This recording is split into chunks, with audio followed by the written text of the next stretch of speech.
రేవంత్ సర్కార్ కాంగ్రెస్ నేతలు సాగిస్తున్న భూదోపిడీ గురించి చర్చలో పాల్గొనేందుకు మనతో పాటు ఉన్నారు బీఆర్ఎస్ నేత క్రిషాంక్ గారు. క్రిషాంక్ గారు, welcome to the studio. Krishank గారు, రేవంత్ సర్కార్ వచ్చి దాదాపు 18 నెలలుగా వస్తుంది. ముందేమో మూసి, తర్వాత హైడ్రా, తర్వాత లగచర్ల, ఇప్పుడేమో ఫార్మాసిటీ కోసం కేసీఆర్ హయాంలో పరిహారంగా ఇచ్చిన ప్లాట్ల విషయంలో అవి కూడా గద్దల్లా తన్నుకుపోయే పరిస్థితి. ఎటు వెళ్తుంది ఈ ప్రభుత్వం?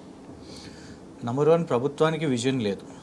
ఎందుకు అనంటే మనకు ఆన్ రికార్డ్ మొన్న ఆర్టీఐ రిప్లై ప్రకారం మూసీ విషయం మీద ఇవాళటి వరకు కూడా డీటెయిల్డ్ ప్రాజెక్ట్ రిపోర్ట్ రెడీగా లేదు. 2 రోజుల క్రితం పత్రికల్లో కూడా వచ్చింది ఏంటంటే, ఏ సింగపూర్ కంపెనీ అయితే రేవంత్ రెడ్డి గారు తెచ్చుకొని అప్పుడు పవర్ పాయింట్, మెయిన్ హార్ట్ అనే సంస్థ సతాయిస్తున్నది. యాక్చువల్లీ అగ్రిమెంట్ ప్రకారం డిసెంబర్ నెలలో వాళ్ళు అగ్రిమెంట్ చేసుకుంటే నెల రోజుల్లోనే వాళ్ళు డీటెయిల్డ్ ప్రాజెక్ట్ రిపోర్ట్, ఒక ప్రిలిమినరీ రిపోర్టు ఇవ్వాలి కాంట్రాక్ట్ ప్రకారం. కానీ 6 నెలలు అయినా కూడా ఇవాళటి వరకు దాని మీద డిపిఆర్ లేదు. కానీ బిల్లులు అడుగుతున్నారు.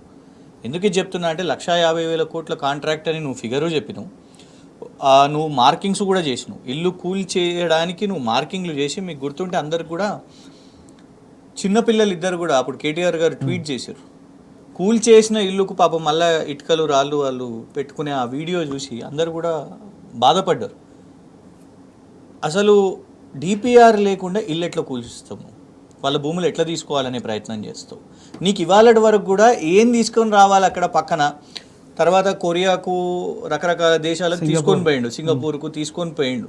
వాళ్ళ రాజకీయ నాయకులను, వాళ్ళ పార్టీ నాయకులను, ప్రభుత్వంలో ఉన్న వాళ్ళని తీసుకొని పోయి రెస్టారెంట్లని, హోటళ్ళని, ఇవి అవి అని ఏదో చూపెట్టు డిపిఆర్ లేకుండానే. ఇది మూసి. హైడ్రా విషయం మీద కూడా మనం చూసాం. పేదల ఇల్లు కూల్చివేస్తుంటే చాలామంది కూడా తెలంగాణ భవన్కి వచ్చి మాకు లీగల్ హెల్ప్ కావాలి అన్న పరిస్థితి. అదే తిరుపతి రెడ్డి గారిది కూడా, వాళ్ళ సొంత సోదరులు అనుముల తిరుపతి రెడ్డి గారు, వారిది కూడా ఎఫ్టీఎల్లో ఉంటుందంటే వారికేమో ఆ టైం ఫ్రేమ్ ఇచ్చి, నెల రోజుల టైం ఇచ్చి కోర్టుకు పోయి ఆర్డర్ తెచ్చుకునే పరిస్థితి. కానీ పేదలకు మాత్రం అట్లాంటి సిచ్యువేషన్ లేకుండా ఎన్నోసార్లు గౌరవ హైకోర్టే మీరు ఎందుకు శని ఆదివారాలను మీరు ఎంచుకుంటున్నారు కూల్చివేతల కోసము అని చెప్పడం జరిగింది.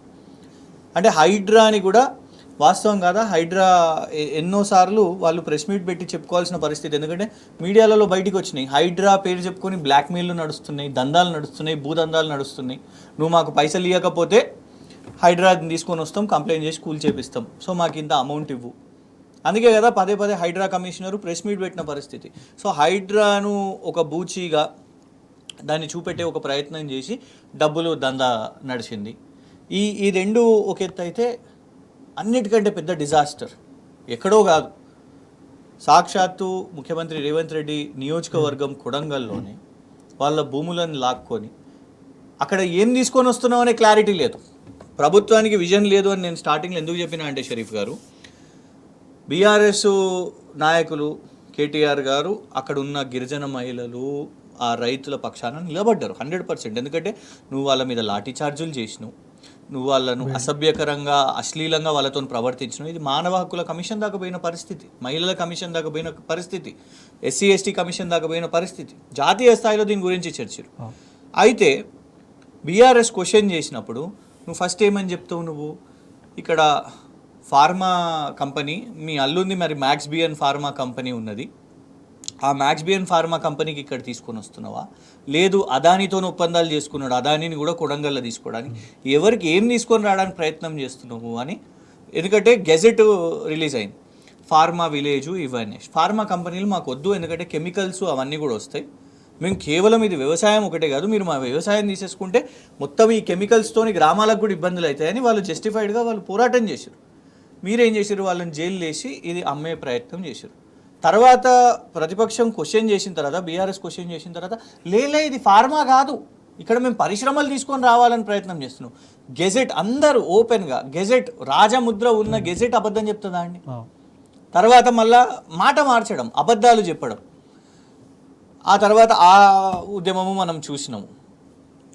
యూనివర్సిటీ ఆఫ్ హైదరాబాద్, జాతీయ స్థాయిలో సుప్రీంకోర్టు, అది మనం నిజంగా కూడా చర్చించాలి. ఎందుకు అనంటే దీంట్లో ఇంకో కుట్రకోణం కనబడుతున్నది. నిన్న కాంగ్రెస్ ఎమ్మెల్యే అనిరుద్ధ్ గారే ఒక మాట చెప్పారు, రేవంత్ రెడ్డి గారి ప్రభుత్వం, రేవంత్ రెడ్డి గారు చంద్రబాబు నాయుడు గారి కి సంబంధించిన కాంట్రాక్టర్లకు లాభం చేయడానికి ఇక్కడ ఉన్న మొత్తం భూములు కాంట్రాక్టులు ఇవన్నీ కూడా ఇస్తున్నారు.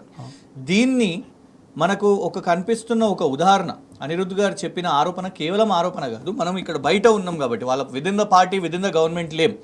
ఇలా ప్రభుత్వంలో ఉన్న వాళ్ళు బయటికి చెప్తున్నారు, వాళ్ళ మధ్యలో లావాదేవీల పొత్తుల ఈ డబ్బుల సెటిల్మెంట్ల దందాల ఇబ్బందులు అవుతున్నాయి కాబట్టి ఇవి బయటికి వస్తున్నాయి. నీకింత నాకింత అని గతంలో కూడా రెవెన్యూ ఇంత పర్సెంటేజ్ తీసుకుంటున్నారు, రెవెన్యూ శాఖలో మంత్రిలో పొంగులేటి శ్రీనివాసరెడ్డి గారి శాఖలో ఇంత కమిషన్ తీసుకుంటున్నారు అని చెప్పడం జరిగింది. సంపత్ కుమార్ గారికి మల్లు రవి గారికి ఉన్న పంచాయతీలోనే మనకు బయటికి తెలిసింది. సంపత్ కుమార్ గారు ఏఐసిసి కార్యదర్శి, మల్లు రవి గారు లోక్సభ ఎంపీ. ఆయన లెటరే రాసిండు, ఏకంగా పిసిసి ప్రెసిడెంట్కే కంప్లైంట్ ఇచ్చిండు, మల్లు రవి గారు కమిషన్ తీసుకుంటున్నారు బిల్లులు చేయడానికి అని. అంటే మల్లు రవి గారు ఎవరు brother? Deputy chief minister brother, finance minister brother. ఎవరి సంతకంతోనైతే ఆర్థిక శాఖ బిల్లులు రిలీజ్ అవుతాయో డైరెక్ట్గా నేరుగా వాళ్ళ సోదరుని మీదనే ఆరోపణ వేసిండ్రు కమిషన్స్ తీసుకుంటున్నారు. ఇవాళ వచ్చిన ఆరోపణ ఏంటంటే చంద్రబాబు నాయుడు గారి కాంట్రాక్టర్లకు మొత్తం కూడా కాంట్రాక్ట్లు అప్పచెప్తున్నారు అనేసి అన్నారు. అంటే యూనివర్సిటీ ఆఫ్ హైదరాబాద్ ఆ భూములు మీరు గమనిస్తే అప్పుడు కూడా కన్ను ఎవరిదుండే ఆ భూమి మీద? చంద్రబాబు నాయుడు గారే. ఐఎంజీ భారత అనే బిల్లిరావు అనే వ్యక్తికి ఆయనకి అసలు అప్పుడు ఎగ్జిస్టెన్స్ లేకపోయినా కూడా కంపెనీని ఇట్లా నెల రోజుల్లో ఫ్లోట్ చేసి ఆయనకు భూములు దారాదత్తం చేశారు. దాన్ని తర్వాత వచ్చిన ప్రభుత్వాలు కొట్లాడినాయి. 10 సంవత్సరాలు కేసీఆర్ గారి ప్రభుత్వం కోర్టులో కొట్లాడిన తర్వాత చివరి దశలో నీ ప్రభుత్వం వచ్చి ఆర్డర్ వచ్చింది, నువ్వు చేసింది ఏం లేదు. కానీ నువ్వు సేమ్ అదే రూట్లో చంద్రబాబు నాయుడు గారికి ఎట్లా భూమి మీద కన్నేసిర్రో నువ్వు కూడా అదే భూమి మీద కన్నేసినావు కదా. నువ్వు కూడా విద్యార్థులను వాళ్ళని కొట్టించినావు కదా. నువ్వు 10,000 కోట్లు ఆల్రెడీ ఆ భూమి మీద పైసలు తీసుకున్నావు కదా. ఇలా నీ ఎమ్మెల్యే చేస్తున్న ఆరోపణ ఎందుకు డెఫినెట్గా సింక్ అవుతున్నది ఇలా యూనివర్సిటీ ఆఫ్ హైదరాబాద్ మీద. అండ్ ఎంత దారుణం అంటే 2 రోజుల క్రితం ముఖ్యమంత్రి గారు జస్ట్ 48 అవర్స్ ముందు కూడా నేను ఇంకా పోరాటం చేస్తా యూనివర్సిటీ ఆఫ్ హైదరాబాద్ భూముల్లో, అక్కడ టెక్నాలజీ పార్క్ తీసుకొని వస్తా, అక్కడ ఇండస్ట్రీస్ తీసుకొని వస్తాను అంటున్నావు. అంటే కంటెంప్ట్ ఆఫ్ కోర్ట్ కాదా అది? మ్యాటర్ సబ్సిడైజ్ కదా.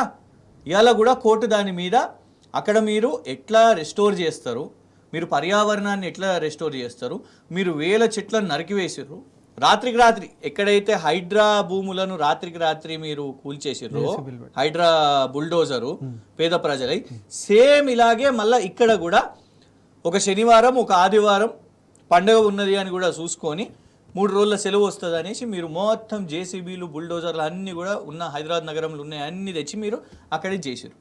సుప్రీంకోర్టు ఇవాళ మిమ్మల్ని క్వశ్చన్ చేస్తున్నది, మీరు పర్యావరణాన్ని ఎట్లా రిస్టోర్ చేస్తారు, మీరు నరికేసిన చెట్లను మళ్ళీ ఎట్లా దాన్ని నాటే పరిస్థితి ఉంది. కానీ ముఖ్యమంత్రి గారు మ్యాటర్ సబ్జుడైజ్ ఉంది అని కూడా పట్టించుకోకుండా ఇవాళ కూడా మీరు ఛాలెంజ్లు చేస్తున్నారు. ఎవరిని ఛాలెంజ్ చేస్తున్నారు? రాహుల్ గాంధీ గారు ఒక పుస్తకాన్ని చూపెడతారు కదా, రాజ్యాంగాన్ని చూపెడతారు. ఆ రాజ్యాంగాన్ని రేవంత్ రెడ్డి గారు ఛాలెంజ్ చేస్తున్నారు. రేపు ఏ ముఖం పెట్టుకొని మల్లికార్జున్ ఖార్గే గారు ఇక్కడికి వస్తున్నారండి? ఏదో సంవిధానం జై బాపు జై సంవిధాన్ అని. బాపు అంటే ఏంటిది? శాంతికి చిహ్నం. కానీ ఇక్కడ లగచెర్ల రైతుల మీద శాంతిగా మీరు చేసిర్రా ప్రవర్తన? లేదు. మొన్న గిరిజన మహిళలు మీరే కదా, మీ ప్రభుత్వమే మొన్న పాపం ఒక మహిళ బట్టలు జింపేసిన పరిస్థితి బుర్గంపాడులో. అదా మీ శాంతికి చిహ్నం? పోనీ సంవిధానాన్ని అంటున్నారు. ఇవాళ మీరు భూములు లాక్కొని భూముల పేరు మీద మీరు ఇవాళ విద్యార్థినుల మీద లాఠీచార్జ్ చేసుకుంటా, రైతుల మీద లాఠీచార్జ్ చేసుకుంటా, అదాని కోసం అని రామన్నపేటలో మీరు లాఠీచార్జ్ చేసుకుంటా, అరెస్టులు చేయించుకుంటా, ఏ ముఖం పెట్టుకొని మల్లికార్జున్ ఖార్గే గారు ఇక్కడికి వచ్చి సంవిధానం బాపు అని నీతులు చెప్తారు చెప్పండి? అట్లాంటి పరిస్థితి లేదు తెలంగాణలో. అధికార దాహంతో కాంగ్రెస్ పార్టీ అడ్డగోలు హామీలు ఇచ్చింది. అందులో భాగంగా ఫార్మాసిటీ భూములు కూడా తిరిగి ఇచ్చేస్తామని ప్రకటించింది.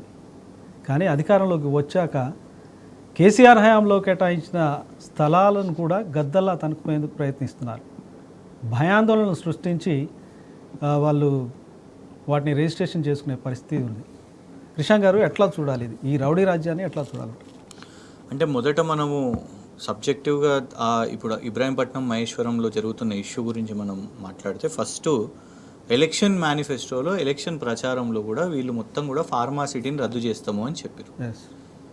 అసలు ఫార్మాసిటీ కోసము గతంలోనే ప్రభుత్వం భూములు మొత్తం కూడా భూమి సేకరించి సుమారు 28,000 ఎకరాలు మొత్తం ఎందుకంటే అల్టిమేట్ పాయింట్ ఏంటంటే ఇవాళ తెలంగాణ రాష్ట్రంలో మన హైదరాబాదు రంగారెడ్డి చుట్టూ ఏదైతే మనము తయారీ చేస్తున్న మందులు వ్యాక్సిన్స్ ఇవన్నీ కానివ్వండి, ఇవాళ డెఫినెట్గా వ్యాక్సిన్ క్యాపిటల్గా మనం ఒక చేసే ప్రయత్నం చేసాము. అల్టిమేట్గా కోవిడ్ వ్యాక్సిన్ కూడా వచ్చింది మన దగ్గర నుంచే. సో ఆ ఫీజిబిలిటీ ఉండాలని మనము రిక్వెస్ట్ చేసి, రైతులను రిక్వెస్ట్ చేసి, వాళ్ళకి నష్టపరిహారాలు ఇచ్చి, ఇట్లా భూములు రీప్లేస్మెంట్గా రీహాబిలిటేషన్ కోసం ఇవన్నీ రెసిడెన్షియల్ పర్పస్ కోసం వాళ్ళకు ఇవంతా కూడా డీటెయిల్డ్గా ల్యాండ్ అక్విజిషన్ జరిగి భూములు ఇవ్వడం జరిగింది. వీళ్ళు అప్పుడు ఏం చేసారు, రెచ్చగొట్టడానికి కూడా కొన్ని చోట్ల కొన్ని గ్రామాలను ఎంచుకొని అక్కడ మేము ఫార్మాసిటీని రద్దు చేస్తాము అని మీరు హామీలు ఇచ్చారు. ఇక ప్రభుత్వం వచ్చింది. ప్రభుత్వం వచ్చినాక కూడా ఇనిషియల్గా ఫార్మాసిటీ రద్దు చేస్తాము, ఫార్మా క్లస్టర్స్ని ఏదో తీసుకొని వస్తాం, ఇది అదని చెప్పారు. మీరు ఒకవేళ ఒక తీసుకున్న ప్రాజెక్టుని జనరలీ మనకి SEZs ఉంటాయి కదా, స్పెషల్ ఎకనామిక్ జోన్స్, ఇవన్నీ కూడా ఆ రూల్స్ ప్రకారం ఏంటిదంటే మీరు తీసుకున్న భూమిని ఒకవేళ దానికోసం ఉపయోగిస్తలేరు అని అంటే తిరిగి ఇచ్చేయాల్సిన క్రమంలో ఇక్కడ రేవంత్ రెడ్డి గారికి భూములు లాక్కోవడమే తెలుసు కానీ ఇచ్చేయడం తెలియదు కదా. సో అప్పుడు ఏం చేసిండ్రు, కోర్టులో ఈ వాదన నడిచినప్పుడు కోర్టు స్పష్టంగా అడిగింది, మరి ఏంటిది, మరి మీ సంగతి, మీ స్టాండ్ ఏంటిది, ఫార్మాసిటీ రద్దు అని అంటున్నారు, ఫార్మాసిటీ రద్దు చేస్తున్నారు అని కొందరు పిటిషన్లు వేసారు ప్రభుత్వం మీద. అప్పుడు ఏమని చెప్పారు, లేదు మేము ఫార్మాసిటీ రద్దు చేస్తలేము, మేము ఫార్మాసిటీ ఇంకా ఉన్నది, ఆ ప్రాజెక్ట్ ఉన్నది అని చెప్పారు. ఎందుకు, భూములు ఇవ్వాల్సి వస్తుంది కాబట్టి. ఇవాళ పరిస్థితి ఏంటి, ఫార్మాసిటీ ఉందా, ఏమన్నా ముందుకు పోయిందా, ఫార్మాసిటీ లేదు అక్కడ. ఎందుకంటే అక్కడ బట్టి మీరు నిర్మాణాలు కూడా చేపెడతలేరు. మీరు ఎంతసేపు ఫోర్త్ సిటీ, ఆ ఫోర్త్ సిటీకి ఏమొస్తుందో ఎవరికి తెలియదు, దాని అప్రోచ్ ఏంటిది, మీరు చేస్తున్నది ఏంటిది అనేది కూడా తెలియదు.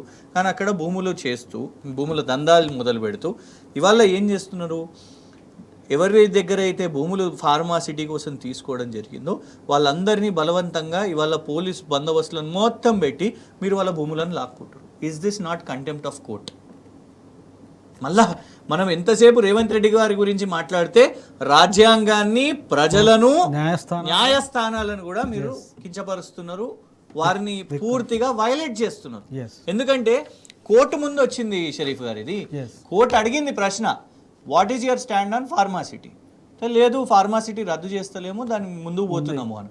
ముందుకు పోతున్నప్పుడు మీరు సక్రమంగా చట్టాల ద్వారా మన దగ్గర ఏదైతే ల్యాండ్ రీహాబిలిటేషన్ అండ్ రీసెటిల్మెంట్ చట్టాల ద్వారా వాళ్ళకి ఏదైతే మనం చేసినామో ఇవాళ దాన్ని ఏ బేసిస్గా మీరు లాక్కుంటారు చెప్పండి? లేదు, కనీసం వాళ్ళ భూములన్నా మీరు తిరిగి ఇచ్చేసేయండి, ఫార్మాసిటీ భూములన్నా మీరు తిరిగిస్తున్నారా అదన్నా స్పష్టత ఇవ్వాల్సిన అవసరం ఉన్నది. కేవలం రియాల్టర్స్ కోసము, రియాల్టర్స్ అంటే కూడా ఏ real estate, original real estate చేసుకునే వాళ్ళు కూడా కాదు, రేవంత్ బ్రదర్స్ కోసం మాత్రమే ఇవాళ రియల్ దందా నడుస్తున్నది. దానికోసం ఏ స్థాయికైనా పోయి కూడా ఇవాళ ప్రజలను ఇబ్బంది పెట్టే మనం చూసినాం. మనం ఇప్పటి వరకు మాట్లాడినట్టే లగచర్లలాగా ఇప్పుడు ఇబ్రాహీంపట్నము, మహేశ్వరం విషయం మీద, దీని మీద కేటీఆర్ గారు ఎప్పటికప్పుడు కూడా స్టాండ్ అడుగుతూ ఉన్నారు, మీ స్టాండ్ ఏంటిది ఫార్మాసిటీ విషయం మీద. సో ఒక రోడ్ మ్యాప్ లేకుండా, ఆ ఫోర్త్ సిటీకి రోడ్ మ్యాప్ లేదు, ఇటు వీళ్ళ వైపు కూడా లేదు, కాబట్టి ఇలా ప్రజలను ఇబ్బంది పెడుతున్న దాని విషయం మీద డెఫినెట్గా కంటెంప్ట్ ఆఫ్ కోర్ట్ లాగా ఖచ్చితంగా కోర్టుకు అప్రోచ్ అయ్యే పూర్తి బాధ్యత, హక్కు ఆ రైతులకు ఉంది, ప్రతిపక్షంగా మాకు కూడా ఉన్నది. ఇప్పుడు తాజాగా కడియం శ్రీహరి అక్రమ మైనింగ్ అని చెప్పి కొండా మురళి గారు సంచలన వ్యాఖ్యలు చేశారు, ఆ పార్టీకి చెందిన నేతే. ఎట్లా చూడాలి ఇది? అంటే ఇక్కడ అట్లాంటి అక్రమాలు సాధ్యం కాలేదని కాంగ్రెస్లోకి వెళ్ళారా కడియం శ్రీహరి గారు? లేదంటే కాంగ్రెస్ పార్టీ బీఆర్ఎస్ వాళ్ళు మాట్లాడితే, పాడి కౌశిక్ గారు మాట్లాడితేనేమో మా మీద కేసులు వేస్తారు. మరి కొండా మురళి గారే మాట్లాడుతున్నారు కదా, కొండా మురళి గారు మీ కాంగ్రెస్ మంత్రి గారి భర్తనే కదా, కరెక్టా కాదా? మొన్న బీఆర్ఎస్ వాళ్ళు మాట్లాడారు కదా, కౌశిక్ గారు కూడా ఎత్తిరు కదా, మాట్లాడితే కేసు వేసిరు కదా, రకరకాల అబద్ధపు ప్రచారాలు చేసిరు కదా. మరి వాళ్ళ కొండా మురళి గారు మాట్లాడుతున్నది కూడా అబద్ధమేనా? కౌశిక్ రెడ్డి గారి మీద కేసు వేసినట్టు కొండా మురళి గారి మీద కూడా వేయండి. దీనికంటే నేను ఇంకేం చెప్పాలి? సొంత కాంగ్రెస్ నాయకుడే చెప్పిండండి, ఇలా డెఫినెట్గా రాష్ట్ర వ్యాప్తంగా అక్రమ మైనింగ్ నడుస్తున్నది. మాకు రోజు లారీ వాళ్ళు పాపం వాళ్ళందరూ కూడా చెప్తున్నారు, డీడీలు కాకుండా ఇవాళ మైన్స్లలో డీడీలు కాకుండా డైరెక్ట్గా క్యాష్ తీసుకొని చేస్తున్నారు. కాబట్టి ప్రభుత్వ పరిస్థితి ఏంటిదంటే ఆదాయం, ప్రభుత్వ ఆదాయం, నువ్వు గతంలో మైనింగ్ రూల్స్ ప్రకారం, పర్యావరణ రూల్స్ ప్రకారం 6 to 6 నడుస్తుండే. ఉదయం 6కి స్టాక్ యార్డ్ ఓపెన్ అయితే సాయంత్రం 6కి ఇసుక మైనింగ్ స్టాక్ యార్డ్ క్లోజ్ అయిపోవాలి. కానీ నువ్వు వచ్చినాక ఓపెన్గా 24 గంటలు చేయండి, మేము ఎక్కడంటే అక్కడ బయట మార్కెట్లలో కూడా అమ్ముతాం. ధరను కూడా పెంచినావు కదా. ఇసుక ధర ముందు 1200 రూపాయలు ఉండే బీఆర్ఎస్ ప్రభుత్వంలో, దాన్ని నువ్వు ఇవాళ 2000 రూపాయలకు మెట్రిక్ టన్కి పెంచినావు. నువ్వు పెంచి పోని ప్రభుత్వ ఆదాయం పెరిగిందా? టైము పెరిగింది. తవ్వకాల టైమింగ్ రాత్రి వరకు పెంచినావు. ఇష్టం వచ్చినట్టు 24 గంటలు ట్రాన్స్పోర్టింగ్ చేయండి అని చెప్పినావు. దాంతో యాక్సిడెంట్లు కూడా పెరిగినాయి. అండ్ ఇవాళ దాన్ని క్వశ్చన్ చేస్తున్న వాళ్ళ మీద కేసులు కూడా అయినాయి. ఇవాళ మన ములుగులోనే సీతక్క గారి దగ్గరనే ఇలా ప్రభుత్వాన్ని క్వశ్చన్ చేసినందుకు ఆయన మీద తప్పుడు కేసులు వేస్తే ఆయన ఆత్మహత్య చేసిన పరిస్థితి. ఫాల్స్ కేసు పోలీసు వాళ్ళు వేయగానే ఇమీడియట్గా ఆత్మహత్య చేసుకున్న పరిస్థితి. సో ఇవాళ డెఫినెట్గా మైనింగ్ మాఫియా నడిపిస్తున్నారు. దానివల్ల అనిరుద్ధ్ గారు ఎట్లయితే ముఖ్యమంత్రి గారు కాంట్రాక్టులు టీడీపీకి చంద్రబాబు నాయుడు గారికి అప్పచెప్తారు అని ఆయన చేసిన ఆరోపణ ఉందో, కొండా మురళి గారు దీన్ని పాయింట్అవుట్ చేశారు. కడియం శ్రీహరి గారు దాన్ని. మీకు ఇంకొక ఉదాహరణ చెప్తా. ఎందుకు కాంగ్రెస్ వాళ్ళే చేయడం కాదు, కాంగ్రెస్ కోసం వకాల్తా పుచ్చుకున్న వాళ్ళకు కూడా చేస్తున్నారు. రఘునందన్ రావు గారు ఎట్లా అక్రమంగా రిజిస్ట్రేషన్ చేసుకున్నారో, అందులో అసైన్డ్ భూములు ఉన్నాయి, దళితులై ఉన్నాయి, రకరకాల భూములను ఇంత 84 ఎకరాలు ఎట్లా చేసుకున్నావు నువ్వు అని బీఆర్ఎస్ వాళ్ళు, మీడియా వాళ్ళు అందరు కూడా క్వశ్చన్ చేశారు. దాని మీద ఎప్పుడు క్లారిఫికేషన్ ఇవ్వలేదు. నేను కేసులు వేస్తా, ఇదేస్తా, అదేస్తా అని మీడియా వాళ్ళని కూడా భయపట్టించండి. కానీ అల్టిమేట్గా ప్రెషర్ పెట్టిన తర్వాత అప్పుడు ఏమైంది? కలెక్టర్ దాని మీద విచారణ చేసిండు. ఎందుకు? రఘునందన్ రావు గారు ఈ ప్రభుత్వాన్ని సపోర్ట్ చేస్తూ చాలా అంశాల మీద కూడా రేవంత్ రెడ్డి గారిని ఎవరన్నా క్వశ్చన్ చేస్తే ఈయన ప్రెస్ మీట్ పెట్టి డిఫెండ్ చేసిన పరిస్థితి. ఎందుకు? ఈ ల్యాండ్ డీల్స్ అయినాయి కాబట్టి. కడియం శ్రీహరి గారు వెళ్ళింది దీనికోసమేనా? ప్రకాష్ గౌడ్ గారి మీద కూడా ఆరోపణ ఉన్నాయి. అలా రాజేంద్ర నగర్ ల్యాండ్స్ అవన్నీ కూడా అక్కడ వారి మీద కూడా ఉంది. సో ఈ ల్యాండ్ డీల్స్ చేసుకోవడానికి ఇవన్నీ కూడా ప్రజలు క్వశ్చన్ చేస్తున్నారు. ఖాజాగూడ అక్రమ భూ కబ్జా గురించి స్వయంగా 4 ఎమ్మెల్యేలే హైకోర్టుకి వెళ్ళిన పరిస్థితి. అవును, ఎగ్జాక్ట్లీ. కానీ ఇవాళ ప్రతిపక్షం మాట్లాడినప్పుడు కేసు అని బెదిరిస్తున్నారు. మనకు కడియం శ్రీహరి గారు అవన్నీ వరంగల్ విషయం మీద మనకు కౌశిక్ రెడ్డి గారిదే ఎగ్జాంపుల్. ప్రతిపక్షం మాట్లాడినప్పుడు కేసులు వేస్తున్నారు. మీ సొంత అధికారం పక్షం మీ వాళ్ళ మాట్లాడుతున్నప్పుడు మీ ఎమ్మెల్సీలు, మీ ఎమ్మెల్యేలే పాయింట్అవుట్ చేస్తున్నప్పుడు మరి దాని మీద స్పందించాలి కదా. దాని మీద మీరు యాక్షన్ తీసుకోవాలి కదా. యాక్షన్ తీసుకోకుండా వీళ్ళకు వత్తాసు పలకనికి బీజేపీ కూడా ఉన్నది. మనం బీజేపీని కూడా వదలొద్దు 100%. ఎందుకంటే ఇవాళ ఏ ఎంక్వైరీలు లేవు, ఏ ఈడీ రాదు, ఏ ఏసీబీ రాదు, ఏ ఐటీ రాదు. వీళ్ళు చేస్తున్న ల్యాండ్ డీల్స్ విషయం మీద ఎట్లాంటివి కూడా వీళ్ళు జరుగుతలేవు.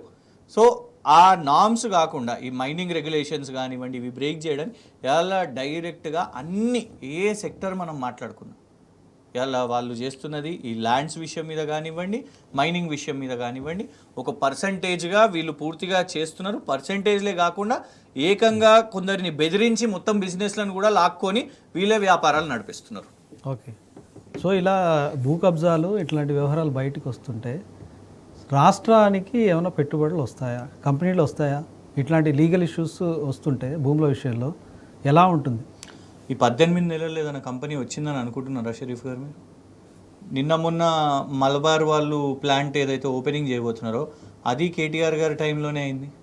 పోనీ నువ్వు ఫాక్స్కాన్ అని చెప్పుకుంటున్నావు, అది కేటీఆర్ గారి టైంలోనే అయింది. కోకోకోలా అది కేటీఆర్ గారు మంత్రిగా ఉన్నప్పుడు, కేసీఆర్ గారు ముఖ్యమంత్రిగా ఉన్నప్పుడే అయింది.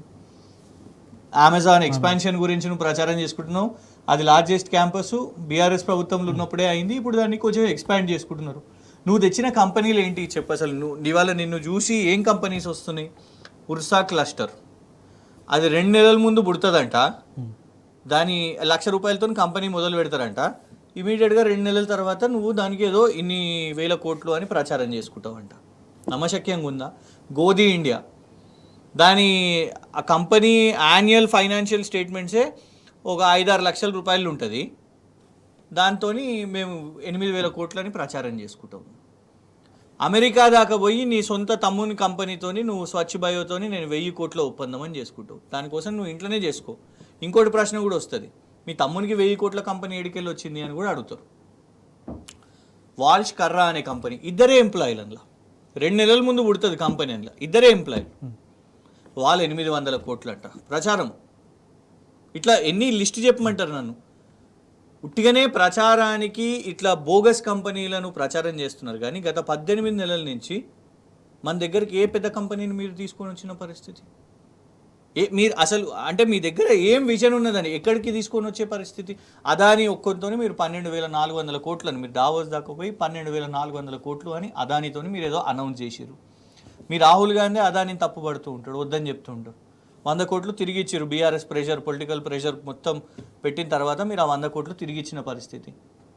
ఇవాళ ఇన్వెస్ట్మెంట్ ఎక్కడికి రావాలనే క్లారిటీ కూడా లేదు కదా వీళ్ళ దగ్గర. మీరు ఎంతసేపు మీ ల్యాండ్ కోసము ఆ 4th సిటీ అనే దాన్ని క్యాంపెయిన్ చేస్తున్నారు. కానీ గత ప్రభుత్వం దేశ్పాండే గారు సబ్జెక్ట్ టు కరెక్షన్, ఆదిలాబాద్కి చెందిన వ్యక్తి. ఎంటిటీ అనే సంస్థ ఉన్నది. కేటీఆర్ గారు హీ ఎన్ష్యూర్డ్ దట్ ఎంటిటీ వచ్చి ఆదిలాబాద్లో ఒక కంపెనీ అక్కడ వాళ్ళు ఎస్టాబ్లిష్ చేయాలి అనేది పెడితే 500 మందికి ఉద్యోగ అవకాశాలు వచ్చినాయి. అంత స్పష్టత. కిటెక్స్ అనే సంస్థ, అది ప్రపంచంలోనే రెండవ చిన్నపిల్లల వస్త్రాలను తయారు చేసే రెండవ అతిపెద్ద సంస్థ. 20,000 ఉద్యోగాలు. హుటాహుటిన 24 గంటల్లో కేరళ నుంచి ఆ సంస్థ అది బయటికి వస్తుంది అని అంటే దాన్ని తీసుకొని వచ్చిండ్రు. వరంగల్లో వారికి ల్యాండ్ చూపెట్టిండ్రు, దాన్ని అలాట్ చేసిండ్రు, అనౌన్స్ చేసారు పెట్టుబడి. అంత స్పష్టత. అంటే ఎక్కడ ఏ సంస్థ రావాలి, ఫార్మా సిటీ ఎక్కడ ఉండాలి, డిఫెన్స్ కారిడార్ మాకు ఇక్కడ కావాలి ఎందుకంటే మా దగ్గర ఈ పార్ట్స్ మ్యానుఫ్యాక్చర్ అవుతున్నాయి కాబట్టి కిటెక్స్ అనే సంస్థ ఇక్కడ పెట్టాలి. ఇన్ని క్లారిటీ ఉండే. అందుకే మనం ఐటీ ఇండస్ట్రీస్ కూడా ఐటీ Tier 2 సిటీస్, ద్వితీయ శ్రేణి నగరాలను కూడా మనం చేసుకున్నాం. ఇవాళ మీరు ఏం చేస్తున్నారు చెప్పండి? మాట్లాడుతున్న దాంట్లో ఒక విజన్ అనేది ఉన్నదా? అసలు మనం ఇంత మాట్లాడుతున్నాం కానీ షరీఫ్ గారు, తెలంగాణ దివాలా తీసింది, మమ్మల్ని ఎవరు నమ్ముతలేడు, మా దగ్గర రూపాయి లేదు, ఇవి మాట్లాడితే మీరు అన్న పెట్టుబడులు ఏడికెళ్ళి వస్తాయి చెప్పండి? నువ్వు తెలంగాణను ఒక మొత్తం డిజాస్టర్ స్టేట్గా నువ్వు ప్రొజెక్ట్ చేస్తే ఎవరు ఇన్వెస్టర్స్ వస్తారు చెప్పండి? సో ఇది రేవంత్ సర్కార్తో పాటు కాంగ్రెస్ నేతలు చేస్తున్న భూ దోపిడీకి సంబంధించి. ఇలాగైతే రాష్ట్రం దివాలా తీసే పరిస్థితి వస్తుందని, పెట్టుబడులు రావు, పరిశ్రమలు కూడా రావంటూ కృష్ణ గారు చెప్తున్నారు. సో ఇది ఇవాల్టి బరాబర్ అడుగుదాం.